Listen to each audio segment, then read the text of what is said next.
अस्सलामुअलैकुम टू आल संगत, क्या हाल जनाब? ठीक ठाक हो? उम्मीद करें सारे भैन भरा ठीक ठाक हो सन। अल्लाह पाक सारे भरावां दे माल जान इज़्ज़त आबरू हर शे दी हिफाजत फरमाए ते अल्लाह पाक सारे मुसलमानां दियां बच्चियां दे नसीब अच्छे फरमाए।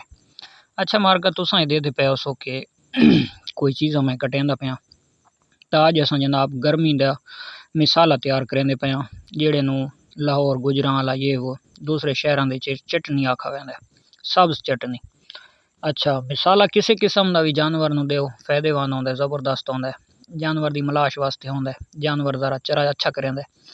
तां ये कोई गर्मियां दा जेड़ा मिसाल है तां ओ असां जनाब अपने भरावां वास्ते एक प्रैक्टिकली वीडियो बनाने पाया। तां ये जनाब टोटल असां अज इस्तेमाल करेंदे पाया चार चीज़ां। हाँ, पहले नंबर दे जनाब प्याज, सब्ज़ मरचां वो गिननियां जड़ियां रद्दी आलियां मिलन कचरा मचरा। अच्छा उस तो इलावा प्याज, उस तो बाद इहदे च पाया वैंदा पुदीना इत्थे सादे कोलू रेत दे उत्ते सही मज़े दा थींदा नहीं तां असां उस दी जगह उत्ते मुतबादल इस्तेमाल करने आ न्याज़बो। इस चीज़ां नू रगड़ के इसदे च पा वैसी वाइट नमक, चिट्टा नमक वो जनाब पा के ते इस हर चीज़ नू असां मिक्स कर देने। अच्छा ये दौरी दे नाल असां कुटेंदे पे यानी कि मरचां ते न्याज़बो नू कुट छुड़सां, प्याज वैसे छोटे छोटे कुतर के ये जानवर खा वैनन। ते अगर कोई बंदा ये चटनी तैयार करेंदा है तां वो शहर दे विच तां यानी कि अगर यूसर मशीन है तो उस दे विच भी वो ग्राइंड कर सकदा है। इस दे विच होर अज़ाफ़ी चीज़ां जड़ियां सादे कोलू अवेलेबल कोनन तां वो मिक्स कर सकदे न, विच अदरक भी मिक्स हो सकदी है। उस तो इलावा इस चटनी दे विच गुड़ भी मिक्स कर सकदे न। अजवैन, पनीर बूटी ऐसियां चीज़ां भी इस्तेमाल हो सकदियां, लेकिन वो खुश्क मिसाला होंदा है वो ज़्यादातर सर्दियों च इस्तेमाल थींदा है। असां जनाब गर्मियां आला एक बिल्कुल छोटा जिहा आम जिहा एक मिसाला। मेन मकसद है कि प्याज जेड़ा है ये बुखार वास्ते भी बहुत अच्छी चीज़ है और जानवर दा हाजमे वास्ते भी बहुत अच्छी चीज़ है। न्याज बहुत ठंडी भी है, हाजमेदार चीज़ है।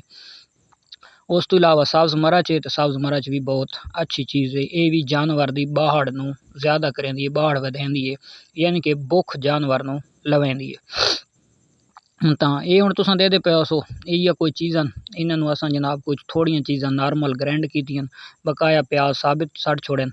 अच्छा तो इस दे विच चिकनाई खुद ब खुद पैदा थी वेंदी है, कुछ न्याज़बो दी होंदी है, कुछ प्याज दी होंदी है, क्योंकि प्याज दे नाल जिस टाइम नमक लगदा है पानी भी छुड़ेंदा है ते चिकनाई बना वेंदा है। इस दे विच जनाब असां ऐड कर दिता है आटा जिस टाइम ऐड करो तां आटे दे नाल पेड़ियां जानवर वास्ते बड़ियां आसानी नाल बन वेंदियां।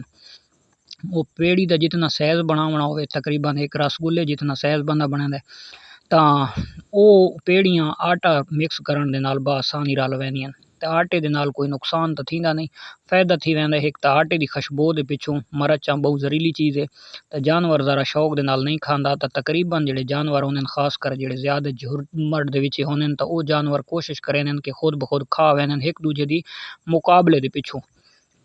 कोई जानवर होंदे जेड़े नहीं खांदे तां उन्हां नू ज़बरदस्ती खवाना पौंदा है तां वो जिस टाइम पेड़ी बनी हुई होंदी है तां पेड़ी बनी हुई बंदा बआसानी खवा सकदा है, जेड़ी लोग सदेंदे न चटनी। तां ये जनाब तरीका इस्तेमाल ये है, अगर जानवर न खावे वाश दी च हथ पा के तो उसनू ज़बरदस्ती भी तुसां खिला सकदे हो, लेकिन उसदे मूँह दे तले हथ रख के खलोता रवना है कि जानवर कढ़ सटेंदा है। ते मरच जेड़ी गिननी है तां सिर्फ ना दी मरच नहीं गिननी, कोशिश करनी है भाई हार्ड टू हार्ड मरच होवे, यानी कि फुल हार्ड मरच होवे। सर्दियों दे विच जेड़ा मिसाला असां इस्तेमाल करेंदे तो उस दे विच असां कोशिश करेंदे आ सुर्ख मरच इस्तेमाल करेंदे आ, ज़्यादातर ज़्यादी मिकदार दे च सुर्ख मरच इस्तेमाल करेंदे आ।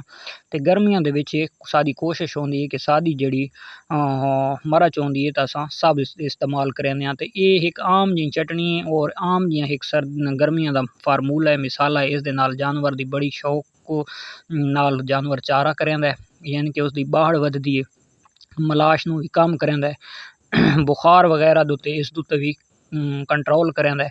और मरच दे ते होर भी काफ़ी सारे फ़ायदे हैं जेड़े सानू नहीं भी इलम ते सादे तो होर ज़्यादा नॉलेज आह्ले लोग पैन कि जिन्हां नू पता है कि मरच कितनी एक कीमती चीज़ है।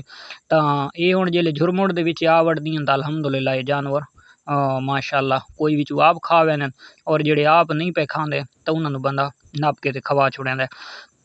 ਤਾਂ ਇਹ ਸਾਡਾ ਗਰਮੀਆਂ ਦਾ ਹੀ ਇੱਕ ਪ੍ਰੈਕਟੀਕਲੀ ਫਾਰਮੂਲਾ ਔਰ ਕਾफ़ी अरसे दराज तो असां अल्हम्दुलिल्लाह ये गर्मियां दे विच खास कर इस्तेमाल करेंदे रहने आ।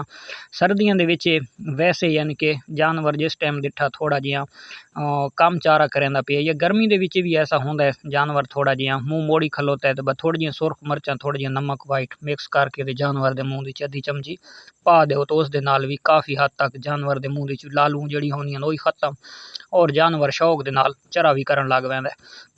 ਤਾਂ ਫਾਰਮਿੰਗ ਦੇ ਵਿੱਚ ਛੋਟੇ ਛੋਟੇ ਗੁਣ ਹਨ, ਛੋਟੀਆਂ ਛੋਟੀਆਂ ਚੀਜ਼ਾਂ ਛੋਟੇ ਛੋਟੇ ਪ੍ਰੈਕਟੀਕਲ ਹਨ। ਤੇ ਯਾਨੀ ਕਿ ਇਹ ਕੋਈ ਇਤਨਾ ਵੱਡਾ ਸੈਂਸ ਨॉलेज नहीं आंदा, कोई इतनी वड्डी परेशानी वाली गल नहीं होंदी। बस छोटियां छोटियां चीज़ां जिहड़ियां चीज़ां दे उत्ते फोकस करना चाहिए और एक कामयाब फार्मर बंदा इंसान बन सकदा है इयां छोटियां छोटियां चीज़ां दे उत्तों। ते इन्हां दे उत्ते आप नूं भी प्रैक्टिकल करना चाहिए कि कोई चीज़ ये नुकसानदेह नहीं है। इस दे विच अजवैन है कौड़ थी गया, कौड़ तुम्मा थी गया, उस तो इलावा जनाब वो चरैता करैता एक बूटी है वो थी गई, पनीर बूटी थी गई, तां मेथरे थी गए। तां ये बड़ियां सारियां चीज़ां बड़ियां कीमती चीज़ां यानी कि जड़ी बूटियां जितनी हैं कुदरती तौर दे उत्ते जड़ियां थींदियां तां ओ जानवर वास्ते सब फायदेमंद होंदियां। मेन मकसद है कि कोई चीज़ भी तुसां किसी टाइम भी दित्ती है तो वो एक ऐसी एंटीबायोटिक होंदी है कि अगर वो फायदा नहीं करेंदी तो उसका नुकसान साइड इफेक्ट जानवर वास्ते को नहीं होंदा। लेकिन उका बिल्कुल ही ना करे तो 100 दे विचों 35-40% 50-60% वत भी यानी कि वो फायदा कर वेंदी है। ते ये जनाब माशाल्लाह देख गिनो कितनी जहरीलियां मरचां उसके बावजूद भी जानवर ये आप खाने पैने। क्यों खाने पैने? मलाश की वजह तो खाने पैन, क्योंकि थोड़े दिहाड़ा बाद साढ़े कोल कुड़तुमा उतरा सी। इस टाइम वली हैं तो जिस टाइम कुड़तुमा लग वैसी वाती जानवर साढ़े कुड़तुमा खावन लग वैसन ग्रेजिंग के दौरान तो वाती इन्होंने होर परेशानी बनती भी नहीं। मिलते हैं इंशाल्लाह नेक्स्ट वीडियो, तब तक दो इजाज़त, अल्लाह हाफिज़।